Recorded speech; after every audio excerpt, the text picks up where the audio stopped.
Alors, Bezat Hashem, nous continuons la paracha de Ekev. Il est écrit ici Ki Adonai Elohecha, meviacha el eretz tova. Car Hashem, ton Dieu, t'emmène sur une bonne terre. Eretz Nachalemaim, une terre qui a des ruisseaux d'eau. Ayanot, il y a comment on appelle ça, de fleuves, Utomot, il y a souterrain, il y a de l'eau souterrain, Yotzim qui sort Bika dans la vallée ou Ba'ar et dans la montagne, c'est une terre fertile. Eretz, c'est une terre où pousse Chita, le blé, Seos Ora, l'orge, Ut Vegefen et le raisin, Ut Ena et la figue, Verimon, la grenade, Eretz, Zet, Shemen ou Dvash, une terre d'œufs, olives, l'huile et le miel. Très bon. Alors, voyons un peu l'explication de Rashi et après on va expliquer le verset. D'abord, Rashi, il dit qu'est-ce que c'est? On comprend Grita, le blé, Seora, l'orge, Geffen, le raisin, Te'ena, la figue, Rimon, grenade, Eretz, Zet, Shemen, une terre de olive, olive, huile d'olive. Qu'est-ce que c'est ça? On dit, en hébreu, on ne dit pas huile d'olive. En français, ça se dit l'huile d'olive. Okay? Mais en français, on dit, en hébreu, on dit shemen. Shemen, tout court. Alors pourquoi on dit dans la Torah ici zet shemen, l'huile d'olive? Le Rashi dit zetim aosim shemen. Il manque un peu ici dans ce Rashi. Mais Rashi dit comme ça, zetim, c'est des olives qui produisent de l'huile. Alors ça nous apprend déjà, c'est pas tous les olives qui sont faits pour donner de l'huile. Il y a des olives qui sont faits pour manger. Et il y a des olives qui sont faits pour l'huile. Et c'est deux types différents. Regardez d'abord combien de types différents tu as des olives. Tu as la Kalamata, et tu as la Manzanillo, et tu as toutes sortes, et tu as vert, et tu as noir, et tu as violet, tu as toutes sortes. Tu as toutes sortes d'olives. Donc, comme il y a toutes sortes de types d'olives, ainsi leur qualité est différente, où il y a des olives qui donnent d'huile, il y a des olives qui sont pour manger. Alors, la bénédiction d'Israël, parmi les autres choses qui poussent, c'est Eretz Zet Shemen, Zetim Aosim Shemen, les olives qui donnent de l'huile. Ça, c'est plus important, les olives qui sont faits pour manger. Parce que l'huile, c'est cher. C'est quelque chose d'important. Donc, la terre d'Israël a été bénie par des olives qui donnent de l'huile. Udvash, Udvash. Alors, ici, c'est pas rapporté, mais je vous lis le Rashi, qui se trouve dans le Chumash normal, régulier. Dvash, dit Rashi, Zeu Dvash Temarim. C'est le miel de date. La Gemara raconte qu'il y avait une fois un père qui a dit à son fils, va me chercher les dates. Dans le baril là-bas. Il est parti, il a ouvert le baril, il a vu du miel. Il a fermé le baril, il est retourné chez son père. Il dit, papa, tu te trompais, c'est un baril de miel, pas un baril de date. Il dit, non, mets la main dedans. En bas de miel, tu vas trouver des dates. Alors, pour dire que quand on parle de dvash, le miel dans la Torah, ce n'est pas le miel d'abeille. C'est le miel de dattes ou aussi miel de figues. Les figues aussi, elles donnent du miel. OK? Alors, vous connaissez tous l'expression Eretz, Zavat, Chalav ou Dvash. La terre d'Israël est une terre bénie qui coule le miel et le lait et le miel. Vous savez dans quel contexte a été dit ce passage? Ça, c'était le Talmud Ketubot. Il y avait un rabbin qui est venu en Israël. Et à cette époque, Israël, ce n'est pas comme aujourd'hui. C'était comme le désert. Il y avait des bédouins à gauche, à droite. Il y avait un qu'on appelle ça, une colonie juive. Et Et ce rabbin, quand il est arrivé en Israël, qu'est-ce qu'il voit? Il voit des chèvres qui sont en train de grimper sur des figuiers et manger les figues qui étaient juteuses, okay? Et il voyait que les mamelles de ces chèvres se remplissaient avec de lait parce que le miel, la figue était tellement bonne, et tout de suite les mamelles se remplissaient de lait, et il voyait que de l'arbre coulait du miel, le miel de figue, et d'autre part, des mamelles de chèvres coulaient le lait. Et ce rabbin s'est exprimé, ça c'est une terre, il n'y a rien, il y a le désert ici, il n'y a rien, mais c'est une terre qui coule le miel des figues et le lait des chèvres. Et c'est là, ça vient que cette expression. Donc, on ne parlait pas de lait de vache et on ne parlait pas le miel d'abeille. Parce que quand tu dis à quelqu'un miel et lait, tout de suite, la référence c'est lait de vache, miel de abeilles. C'était pas ça. La vraie, c'est important de connaître la source. La source, c'était miel de chèvre et pardon, lait de chèvre et miel de figue. OK? Alors, la prochaine fois que quelqu'un vous dit ah, Israël, c'est une terre qui coule le miel et le lait, tu dis ah, ok, quel miel, quel lait? Qu'est-ce que tu racontes? Alors, voilà, quand il va te dire quelque chose, tu vas lui expliquer non, c'est pas comme ça, et tu vas lui enseigner. C'est pour ça qu'on étudie. Mais on appelle ça le miel quand même Comment? si ça vient des figues. Comment? On appelle ça le miel, oui, même si ça vient des figues. C'est le miel, c'est du miel. C'est comme, c'est la même forme du miel, c'est la même chose. Ça veut dire que la figue devait être très, très mûre. Oui, elle est très mûre, et tu vois qu'elle coule comme un liquide orangeâtre, or, exactement la couleur du miel. Et c'est du miel. Et les dattes, c'est la même chose. Les dattes, c'est la même chose. Quand elles sont mûres, tu vas sur la date un peu de miel. Okay? C'est vrai. Mais ça, c'est quand elles sont fraîches. Nous, on le reçoit déjà pré-réfrigéré et tout ça. Ils ont le temps de sécher, alors on ne voit pas ça. Mais va cueillir des vraies dattes fraîches, tu vas voir le miel, qu'elles coulent, si elles sont bonnes. Okay? En Israël, il y a des dattes noires. Tu peux le trouver qu'en Israël. Peut-être ailleurs dans le monde, je n'ai pas vu. Mais en Israël, c'est sûr. Elles sont grosses, les dattes, elles sont noires, et la peau est très fine. Et tu enlèves la peau, on dirait qu'il y a plein de miel. Et elles sont comme on dirait que tu manges un steak. Mais un steak tendre. Elles sont connues en France, ils les vendent 1,50 € pièce et c'est connu, ça vient d'Israël. Tout le monde le sait.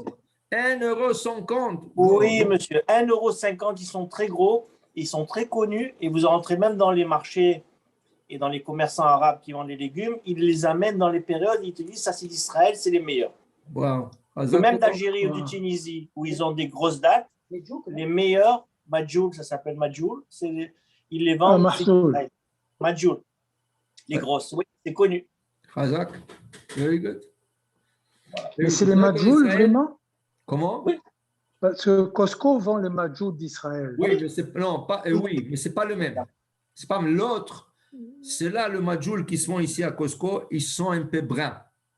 Oui. Les autres qui se vendent en Israël, ils sont complètement noirs. Ah, ok, d'accord. Ou du brun très foncé, on dirait du noir. Mais c'est plus noir. Tu vas voir la couleur carrément noire. Okay? Et très tendre, très mielleux. Okay? En Israël, il y a quelques années, ils ont trouvé dans des recherches archéologiques, ils ont trouvé un noyau de date qui datait 2000 ans. 2000 ans. Maintenant, le noyau de date, c'est quoi? C'est des morceaux d'écorce. De bois. C'est un morceau comme un morceau de bois. Okay? Avec la technologie en Israël, avec la technologie, ils sont arrivés à fertiliser ce noyau. Imaginez-vous, ça a donné des racines et ça a donné des branches jusqu'à qu'ils sont arrivés à faire pousser un arbre. Et sur cet arbre poussaient des dattes. Et ces dates-là, ils le vendent. Maintenant, c'est toute une espèce qui a été réjuvénée après 2000 ans. Oui.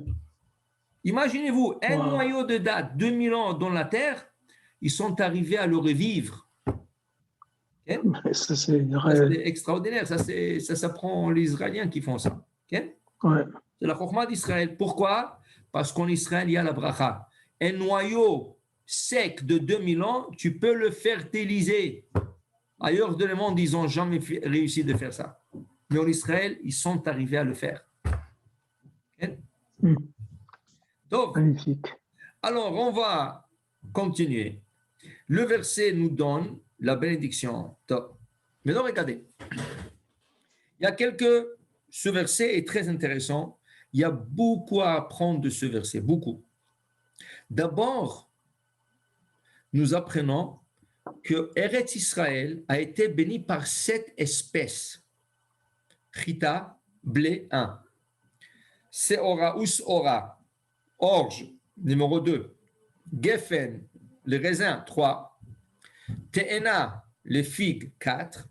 Rimon, le grenade, 5.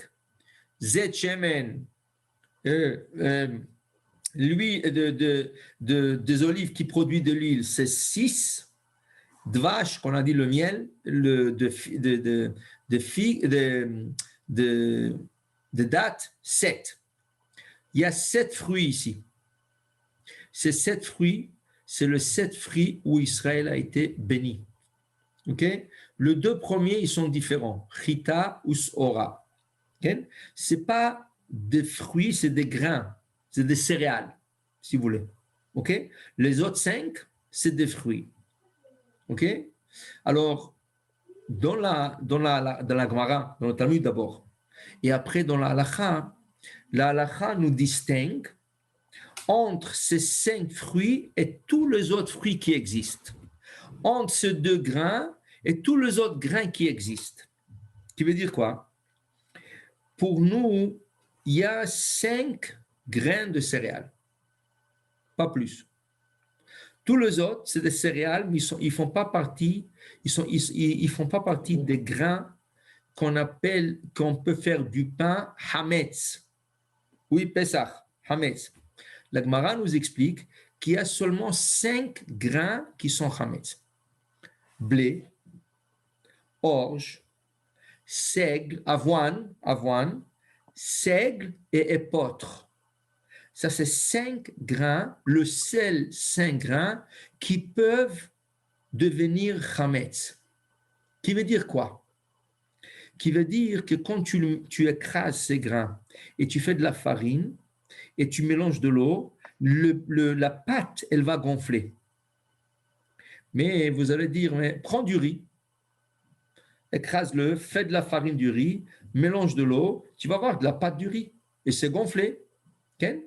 Prends n'importe quel autre grain, tu le fais et ça gonfle. Bon.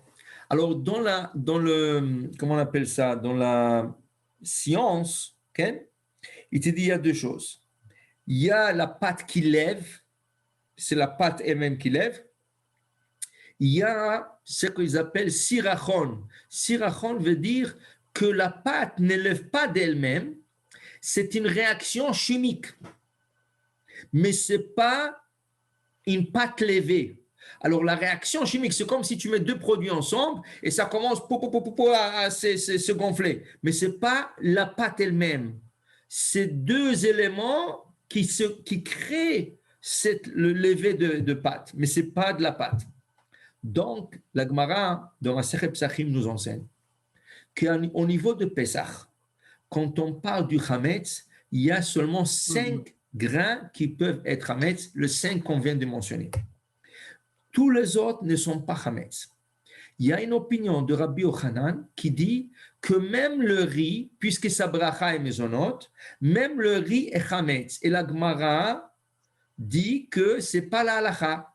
La halakha, c'est rien que 5 grains et le riz ne fait pas partie de grains qui devient Hametz.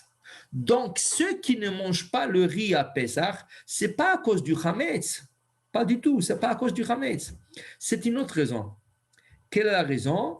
La raison est que dans le sac de blé, dans le sac de riz, qui était recyclé, plusieurs fois on trouvait des grains de blé.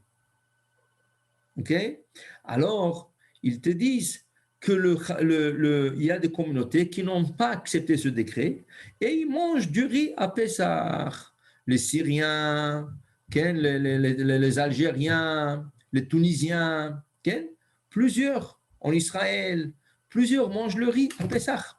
Ceux qui ne mangent pas, comme les Ashkénazes et les Marocains, ce n'est pas à cause du Hametz, c'est à cause de peur pour qu'on ne trouve pas de grains de blé pendant Pessah.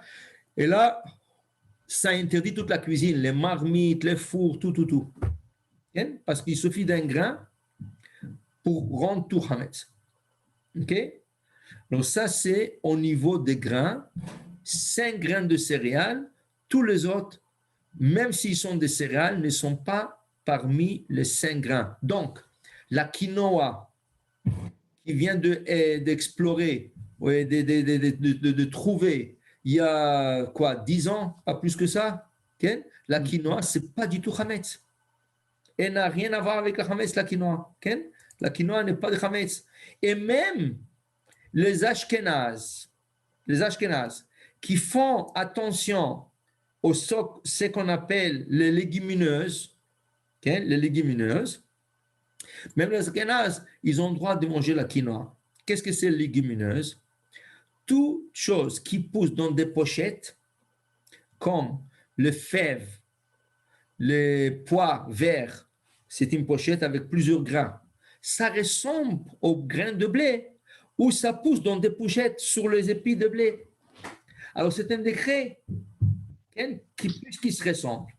Et puisqu'on peut faire de la farine de maïs, la farine de riz, la farine de pois chiches, toutes ces farines, et à l'époque où il y avait des famines, les gens mangeaient des pains de riz, de pain de maïs, de toutes sortes de pains. Alors, les ignorants, ils comparaissaient, ils faisaient de comparaisons et ils disaient, ah voilà, si tu manges le pain de maïs ou le pain de fève ou autre chose comme ça, tu peux manger aussi le pain, has v'shalom. Alors, ils ont fait un décret. Alors, le décret s'appelle kitniot, légumineuse. Mais à l'époque où le décret a été fait, la quinoa n'existait pas. Donc, la quinoa, ce n'est pas du tout kitniot. Et même les Ashkénazes qui font très attention de ne pas manger comment on appelle ça, le kitniot, ils n'ont pas de problème à manger la quinoa. Okay? Alors, la quinoa, c'est aucun problème. Et il y a des autres grains, le grain de chia, tout ça, ça rentre, ce n'est pas les 5 céréales. Donc, tu peux manger ça pendant Pessah. La seule chose, on exige que ça soit trié, que les grains soient triés 3 fois avant Pessah pour qu'on n'y trouve pas des grains de blé. OK? Alors, tout ça, c'est kitniot pour ceux qui ne mangent pas, sauf la quinoa. Et tout ça, ce n'est pas des grains de céréales, qu'on appelle des grains de céréales. Donc, ça, c'est une chose qu'on a appris de ce verset. Numéro 2 qu'on apprend de ce verset. Regardez dans ce verset, regardez comment il commence. Eretz, inter, béni par. Pardon. Eretz, inter, béni par Chita, le blé, Seora, l'orge, Vegefen, le raisin, Ut-Ena, Verimon. Regardez, vous savez en hébreu, quand on veut connecter des mots, quelle est la lettre de connexion en hébreu? Vav. Vav. En français, qu'est-ce que tu diras? E-T. E. D'accord? E-T. E. En hébreu, c'est le Vav. Tu peux dire V, regardez, V-Gefen, ou tu peux dire ou, Us-Ora, Verimon, Udvash. Alors, on a connecté, on voulait connecter, on voulait parler de 7 fruits. Alors, on les a connectés. Alors, regardez. Chita, premier. Ous ora et l'orge. Vegefen et le raisin. Utena et la figue. Verimon et le grenade. Aïe, Eretz Zetchem, il n'y a pas de vav. Il n'y a pas de vav. C'est pas Eretz. Et en plus de ça, comment ça se fait qu'on répète le mot Eretz? Eretz, ici. Il ne fallait pas répéter Eretz. Il fallait mettre un vav. Vezetchemen ou dvash. Vous voyez? Ça pose une question. C'est la question du Talmud. C'est la question du Talmud. Comment ça se fait qu'au lieu de mettre un vav, on a ajouté le mot Eretz? Question claire? Parce qu'il y a une seule terre. C'est une seule terre. Et tout ce que tu essaies de faire, de parler et de ça, et de ça, et de ça, et de ça, et de ça, et de ça. Pourquoi le Eretz, c'est pas le Sur vav? la terre. Ok? La Gemara nous enseigne que la Torah voulait justement ici nous donner l'ordre d'importance de ces fruits. Combien de fruits il y a? 1, 2, 3, 4, 5, 6, 7. Quel est l'ordre d'importance? Est-ce que c'est l'ordre chronologique ici? Non. La Gemara nous enseigne, dans Masechet Brachot, tout ce qui est collé plus proche du mot Eretz, il va être plus important que l'autre. Alors, Eretz Chita, déjà, le grain ou le fruit de la terre le plus important, ça va être le blé. Après lui, ça va être l'orge, parce que l'orge est au deuxième rang par rapport de Eretz. Après lui, ça va être le Raisin. La grenade, la figue. Une seconde. Eretz. Ici, le zet shemen, l'olive, est proche du Eretz, au premier rang, comme la chita est au premier rang de Eretz. Udvash, les dattes. Les dattes sont en deuxième rang après le Eretz. Donc, comme l'orge, elles sont en deuxième rang. Mais une seconde. Qu'est-ce qu'on a dit? On n'a pas 7 fruits ici. On a 2 céréales et 5 fruits. Okay? Donc, par ordre d'importance, le céréal est plus important qu'un fruit. Parce qu'avec un fruit, tu ne peux pas te rassasier. Un fruit, c'est comme un dessert. Okay? Alors, c'est sûr que le chita et la seora, le blé et l'orge sont plus importants que l'olive et la figue et la date. OK? Maintenant, si je dois les énuméroter, alors voilà le numéro. Chita, 1, parce que c'est proche de Eretz, le plus proche. Seora, en deuxième rang, 2. Qu'est-ce qui est 3? Pas le raisin, parce que le raisin, c'est 3 par rapport à Eretz. Mais ici, Eretz, Zet Shemen. Donc, numéro 3, c'est l'olive. Numéro 4 d'importance, c'est le miel, c'est les dattes. Numéro 5, c'est le raisin. Numéro 6, c'est la figue. Numéro 7, c'est la grenade. Vous comprenez pourquoi? Par rapport à leur distance du mot Eretz. Alors, le plus collé au Eretz, c'est la chita et la seora, parce qu'ils sont des céréales, ils peuvent rassasier une personne, ils ont beaucoup d'importance. On peut faire du pain avec, on peut faire des gâteaux avec, ils ont beaucoup d'importance. Alors, ils sont en premier et deuxième rang. 3, ce n'est pas la figue, parce qu'elle pas le raisin, parce qu'il se trouve au troisième rang, plus loin que Eretz. Mais l'olive se trouve au premier rang par rapport au deuxième Eretz. Et c'est pour ça qu'on n'a pas mis un vav. Si ça serait un vav ici, on aurait pu penser que c'est 1, 2, 3, 4, 5, 6, 7. Maintenant qu'il n'y a pas le vav au cinquième rang, au sixième rang, c'est pour nous enseigner, tu coupes ici, tu coupes le verset ici.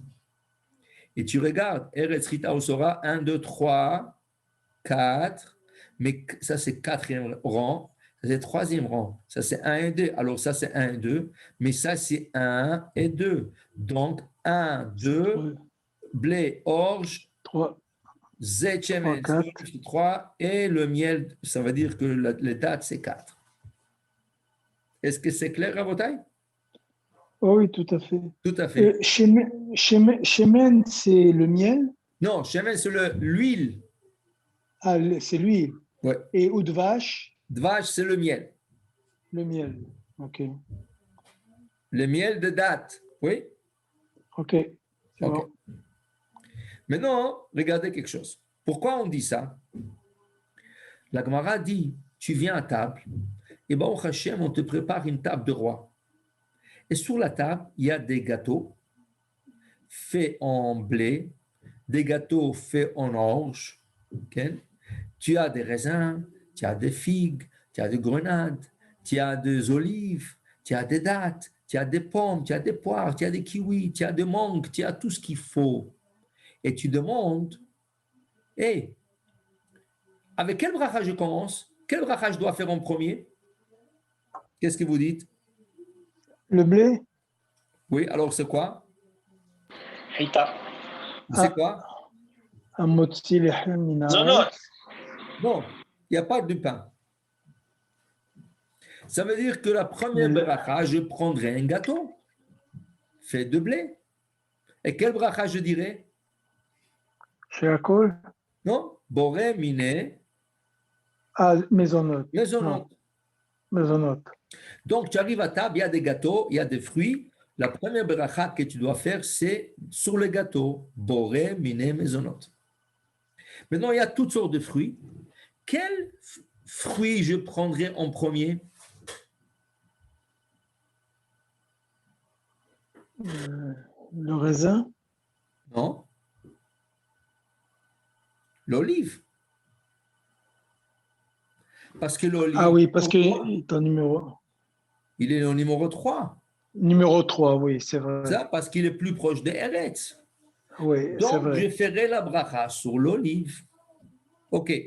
Est-ce que je peux faire la bracha sur le date après? Non. Pour le miel, oui. Parce que Numéro non, 4. sur le miel, mais sur la date. Non. Non. Pourquoi? Une fois que tu as fait à Etz, tu as inclus tout le fruit d'arbre. OK? Alors, je ne peux plus faire la bracha de Etz. Mais il y a mon fils, ou il y a ma fille, ou il y a ma femme, ou il y a mon ami qui sont avec moi. Eux, ils n'ont pas fait à Etz. Qu'est-ce que je leur dis de faire? Quel bracha? Sur quoi? Quel fruit? La date. La date, c'est numéro 4. La date, c'est numéro 4. Oui ou non? Oui, il est en 4e position. C'est ça. Pourquoi on a étudié les positions? Pourquoi on a étudié les positions? Pour faire la prière dans l'ordre. Pour faire la prière en ordre. Okay. Pour faire la prière en ordre. Donc, on apprend l'ordre de ce verset pour nous enseigner que quand on va être à table, il y aura ces fruits devant nous. S'ils sont tous les 7 devant nous, je prendrai un gâteau, je ferai maisonnante, et je prendrai une olive, et je dirai à Etz, et j'acquitterai tous les autres.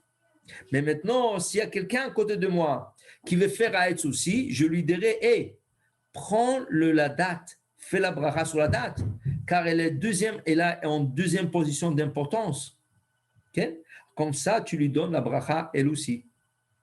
Il y a une autre personne avec moi, je lui dis, hey, prends le raisin, fais la bracha sur le raisin, parce que moi, j'ai fait sur l'olive, mon ami ici, il a fait sur la date, alors toi, fais sur le raisin, parce que c'est en 3e rang.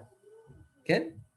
Et après, il vient quelqu'un d'autre, il dit, hey, toi, tu fais sur la figue. Pourquoi? Parce que la figue est au 4e rang. Et une autre personne fera sur la grenade en dernier. De telle manière, on a tous fait des berachot pour acquitter tous les fruits à table, mais on les a fait en ordre d'importance. J'espère que vous comprenez. De toute façon, c'est ça qu'on fait Kvodo pour tout Bishvat. C'est ce que vous dites toujours de faire. C'est exactement le seder de tout Bishvat. Bishvat, c'est ça. Tout Bishvat, pourquoi nous sommes plusieurs à table? Parce qu'une fois que tu as fait Haetz, tu ne peux plus faire Haetz. Mais si tu as Berov Am Adrat Melech, plusieurs personnes, pour glorifier le roi, Melech Malchei Amalachim HaKadosh Baruch Hu, chacun, il peut faire une beracha de Haetz et Adama sur un fruit différent. Alors donc, nous nous rassemblons à tout Bishvat pour pouvoir faire la bracha sur plusieurs fruits et donner à chaque fruit l'occasion d'avoir une bracha. Mais quand on va commencer les brachot, on va commencer en ordre. On va dire au premier monsieur, faites maisonnote sur le blé. À l'autre, on va dire, fais maisonnote sur l'orge, un gâteau d'orge. À l'autre, on va dire, fais la bénédiction sur les olives. Et à l'autre, on va dire, fais la bénédiction sur les dattes. Et à l'autre, on va dire, fais la bénédiction sur les raisins. Et après, sur la figue. Et après, sur comment on appelle ça, les grenades. Le grenade. Donc, vous comprenez, la Torah nous a donné l'ordre. C'est un ordre d'importance. Malgré que l'ordre du verset, c'est après l'autre, mais la Torah nous a enseigné qu'ils ne vont pas en ordre. Pourquoi? En coupant le mot, au lieu d'ajouter un vav, Eretz, Chita, Usora, Vegefen, Vetena, Verimon, Vezet Shemen, au lieu de dire Vezet Shemen, et là, que ce serait comme une suite, on a coupé et on a mis le mot Eretz encore pour dire ça se coupe ici. Et celui qui va être plus proche du mot Eretz, il va avoir plus d'importance et c'est à lui sur lui on fera la beracha plutôt que se faire sur quelque chose d'autre. Est-ce qu'il y a des questions jusqu'à date? C'est bon? On continue. On continue. Eretz, c'est une terre. C'est un pays que tu ne seras pas miskin. Miskin, ça veut dire que tu ne seras pas pauvre pour manger du pain. Il y a du pain en abondance. Et la vérité, une fois, j'étais à un mariage à Ashdod. Je ne vous dis pas, quand c'est arrivé l'heure du manger, tu faisais un tila d'or, tu avais 5-6 tables dressées rien qu'avec du pain de toutes sortes de couleurs, de toutes sortes de formes et de toutes sortes de goûts que tu n'as jamais vu dans ta vie. Du pain blanc, du pain noir, du pain brun, du pain 2 couleurs, du pain 3 couleurs, du pain rond, du pain baguette. Tu disais, ça c'est la bénédiction d'Israël. Et bon en plus. C'est très bon. Très bon. C'est ça. Alors il te dit, Eretz, la terre d'Israël, tu ne seras pas miskin quand tu vas manger du pain. Le pain, ça va être un plaisir à manger. L'otersar kolba, tu manqueras de rien en Israël. Eretz, asher avanea barzel, une terre où les pierres sont en fer, ou me'arerea, et de montagnes, tartsov nechoshet, tu pourras prendre, il y aura des mines. Il y aura des mines de comment on appelle ça, nechoshet, cuivre, du cuivre. Cuivre. Ouais. Maintenant, la Torah te dit, la chalta, vesavata, uberachta, et Adonai Elohecha à l'Aaretz asher ata lach. Tout ce qu'on te demande, mange, mange, mange. Uberachta, fais les bénédictions, fais une beracha. Okay? Et Hashem Elohecha, bénis l'Éternel à la Haaretz Tova asher natan lach, qui t'a donné cette bénédiction dans cette terre d'Israël. Une tomate en Israël, ça goûte une tomate. Une pêche en Israël, ça goûte une pêche. Un concombre en Israël, c'est un concombre. En Chutz-Laaretz, qu'est-ce que tu manges? Tout réfrigéré. Et en hiver, quand il fait moins de 20, 20, 30, tout est importé dans des frigos, dans des congélateurs. Quand tu le manges déjà, tu manges un morceau de glace. Ce n'est pas le même goût. Ils disent, j'ai lu une fois dans un livre, il dit, si tu prends un concombre de la terre et tu le manges, c'est un goût complètement différent d'un concombre qui a été arraché il y a 1 heure. Tu as arraché un concombre de la terre, et tu l'as reposé 1 heure et tu veux le manger, c'est pas du tout le même goût. Comme un concombre qui vient d'être arraché et tu le manges, le goût est différent. En Israël, les fruits et les légumes ont une bénédiction que le goût est différent. C'est délicieux, c'est frais, c'est tout ce que tu veux.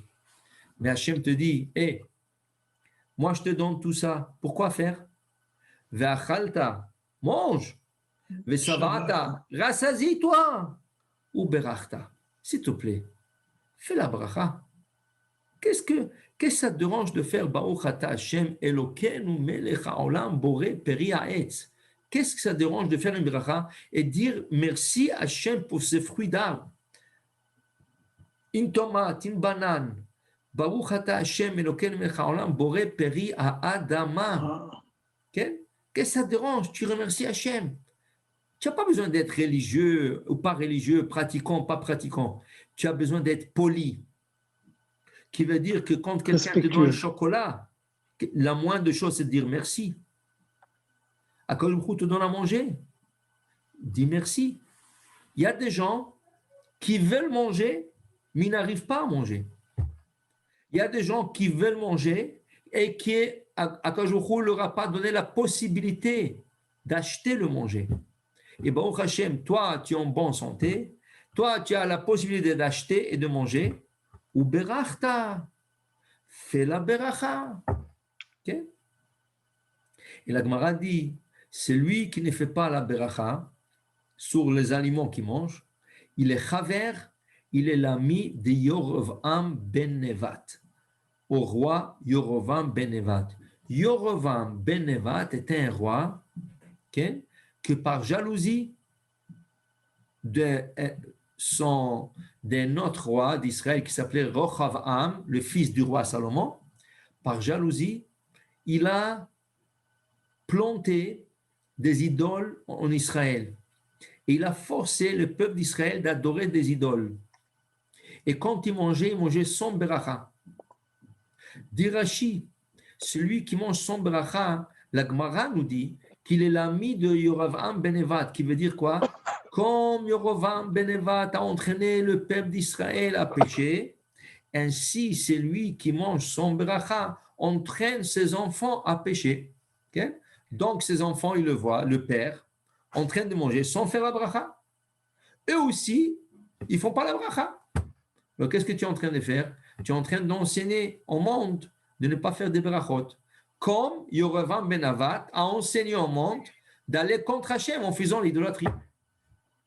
C'est lui qui a mis les c'est lui qui a mis l'idolâtre pour ne pas faire le pèlerinage. Exact. C'est lui qui a posé 2 idoles, un à Jérusalem et un à Dan, pour que les gens ne montent pas à Jérusalem aux 3 fêtes de pèlerinage, et il voulait que les gens se prosternent devant ces idoles. Et les idoles étaient la forme des veaux en or, la faute du veau d'or en double. Okay? Alors, pour vous dire à Botaï, si tu ne fais pas un bracha, ça c'est quelque chose à toi, personnel. Mais que tu enseignes aux autres ne pas faire bracha, ça c'est plus grave. Mais sois pas religieux, je dirais pas religieux, sois gentil. Gentil veut dire sois poli. Poli, le mot c'est plus poli. Ça veut dire quoi? Hachem t'a donné, dis merci. Et merci, le merci, c'est la bénédiction. C'est la bénédiction. Okay? Gratitude, c'est ça, ne pas être ingrat. Exact. Alors il dit ici, voilà, ça c'est tout ça enseigné dans le verset de Eretz, la terre qui est bénie par l'orge, par le blé, par l'orge, tout ça. Tu mangeras, tu rasseras et tu béniras l'Éternel. Okay? Selon la Torah, qu'est-ce qui est écrit ici? Vachalta, vesavata. Qu'est-ce qui arrive si tu manges et tu n'es pas rassasié? C'est pas birkat. Vachalta, vesavata ou berachta. Donc je comprends bien, dit la Gemara, si quelqu'un a mangé mais il n'est pas rassasié, il ne peut pas faire Birkat Hamazon. De quoi parle ce verset? Birkat Hamazon. La bénédiction de grâce après avoir mangé le pain. Si on dit Vachalta Vesavata, si quelqu'un te dit, moi j'ai mangé, mais je ne suis pas rassasié, je peux manger encore, mais il n'y a plus de pain. Normalement, selon la Torah, il n'y a pas Birkat Hamazon. La Gemara dit, qui c'est qui nous a instauré de faire Birkat Hamazon sur du pain, même si on n'est pas rassasié? Rabbanan, rabbinique. Le rabbin, ils ont dit non. Tu as mangé, même si tu n'es pas rassasié, mais tu as mangé la quantité qui satisfait, ne rassasie pas, mais satisfait une personne. Ça casse la faim qu'une personne est là. Okay? Il a toujours faim, mais il a cassé la faim. Ça veut dire qu'il n'est pas affamé. Il a faim un peu. La quantité, c'est 30 grammes. Donc, tu feras Birkat Hamazon après avoir mangé 30 grammes de pain. OK? Maintenant, le Magen Avraham, il a une opinion spéciale. Le Magen Avraham dit que si je mangeais du pain, mais il n'y avait pas 30 grammes, qu'il n'y avait pas 56 grammes comme Betzak, la taille d'un œuf, mais il y avait de la viande dedans, il y avait une salade dedans. Dit le Magen Avraham, tout s'ajoute aux 30 grammes, aux 56 grammes. Comme ça, dit le Magen Avraham. Le Shulchan Aruch, il dit non. Maran Ovadia Yosef, il dit non. Il faut que tu manges 30 grammes du pain. Mais si tu n'as pas mangé 30 grammes du pain, ça ne s'ajoute pas avec la salade. Alors, je vous donne un exemple très pratique, très, très pratique. Vendredi soir, faites attention, quand vous faites un motzi, mangez au début du repas 30 grammes. Il y en a, qu'est-ce qu'ils font? Ils prennent le motzi, le morceau de motzi, qui n'a pas 30 grammes, ils le goûtent, et après, il se met à manger des salades, il se met à manger le poisson, et il se met à manger la viande, tout ce qu'il y a, sauf le pain. Il arrive à la fin, il dit, waouh, je n'ai pas mangé 30 grammes de pain, qu'est-ce que je fais? Monsieur, tu es rentré dans un grand problème halachique. Il y en a qui pensent que tu ne peux pas faire une bracha du tout finale. Rien. Pourquoi? Parce que la bracha finale, c'est Birkat Hamazon. Mais comme tu n'as pas mangé minimum 30 grammes, tu ne peux pas faire Birkat Hamazon. Ça, c'est une opinion qui est rapportée dans le Rav Ben Ishraï. Il y a une deuxième opinion. Et la deuxième opinion nous dit, oui, tu ne peux pas faire Birkat Hamazon, mais tu peux faire Boré Nefashot Rabot. Parce que le poisson, sa bracha finale, c'est Boré Nefashot Rabot. Les salades, la bracha finale, c'est Boré Nefashot Rabot. Donc, tu ne peux pas faire Birkat Hamazon, mais tu feras Boré Nefashot. Dis le Rav Ben Ishraï du doute, tu ne feras rien du tout. Si tu veux t'acquitter, alors s'il y a quelqu'un qui a mangé du pain à côté de toi, demande-lui de faire Birkat Hamazon à haute voix et t'acquitter. Mais ce n'est pas ça le problème. Le problème maintenant est que si tu n'as pas mangé, ce n'est pas considéré comme avoir mangé. C'est pour ça que tu fais Birkat Hamazon. Donc, tu n'as pas fait la mitzvah de Shabbat. Quelle est la mitzvah de Shabbat? De manger 3 repas. Le soir, à midi, le lendemain et après-midi, sous la shlichit. Puisqu'on ne peut pas considérer ce que tu as mangé comme un repas parce que tu ne peux pas faire Birkat Hamazon, donc tu n'as pas fait le repas de Shabbat. C'est ça le grand problème. Alors, comme conseil, Rabotai, que tu as fait le motzi le vendredi, mange tout de suite 30 grammes. Tu veux le manger avec une salade? Mange-le avec la salade, c'est pas grave. Pas que la salade s'ajoute à 30 grammes. La salade est rien pour donner goût au pain, mais assure de manger 30 grammes purs de pain avec la salade, avec les légumes, c'est pas grave. Mais le pain, minimum 30 grammes. Ainsi, tu fais la mitzvah de manger le repas de Shabbat. Et si on mange plus que 30 grammes durant tout le repas? Plus que 30 grammes, d'avoir les bracha, que tu sois béni, Ok. Il n'y a pas de problème. Donc tu peux manger autant que tu veux. Autant que tu veux. Pourvu que ça soit plus que 30 grammes. Exact. 30 grammes, ce n'est pas beaucoup. c'est la taille d'une boîte d'allumettes. Si tu prends une petite boîte d'allumettes et tu la remplis avec de pain, ça c'est la mesure de 30 grammes. C'est pas beaucoup. C'est pas beaucoup. Alors pour dire à vos tailles, il faut manger, il faut faire bénédiction, et il faut faire la bénédiction en ordre. Le plus important, c'est le pain, après c'est le mésonote, et après vient les 7 fruits que la terre d'Israël a été bénie, et après vient tous les autres fruits et légumes. Kvodo, mais là, vous avez un autre problème dans ces bracha levatala. Si on fait le motzi et qu'on a mangé moins de 30 grammes, puisque le minimum c'est 30 grammes. Oui. Non, il n'y a pas de bracha levatala, non. Le motzi, tu dois le faire même si tu manges une bouchée. Machéo. Oui. Ok. Seulement, les règles sont au niveau de Netilat Yadayim. Si tu manges que 30 grammes de pain, tu feras Netilat Yadayim 1, 2, 3, 1, 2, 3, sans beracha al Netilat Yadayim, que motzi. Si tu manges 54 et plus, tu feras Netilat 1, 2, 3, 1, 2, 3, al Netilat Yadayim et le motzi. Mais Birkat Amazon, à partir de 30 grammes déjà, mais seulement c'est en ordre rabbinique et pas thoraïque. Thoraïque, c'est quand tu es rassasié. C'est ça, thoraïque. Ok, exactement. Pas mal. Aouch Adonai Le'olam. Amen. Amen. Amen. Amen. Amen. Nitrakvu.